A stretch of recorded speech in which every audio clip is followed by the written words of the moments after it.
আমরা এখন আছি সমুদ্র থেকে 1127 ফিট উপরে একটি দুর্গে।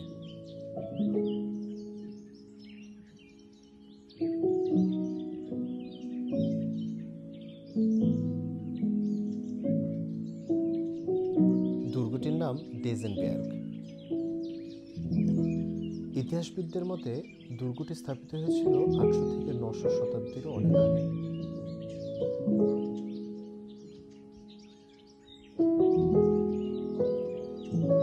ব্রাদার গ্রিমের রূপকথার গল্পের বইতে এই দুর্গ এবং এই দুর্গের রাজার গল্প পড়েছিলাম।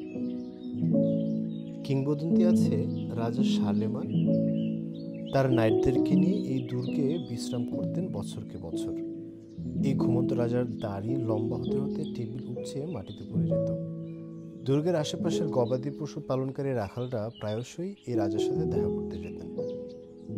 কখনো তারা রাজাকে গান বাজনা করে শোনাতেন, কখনো নিয়ে যেতেন শুকনো খাবার।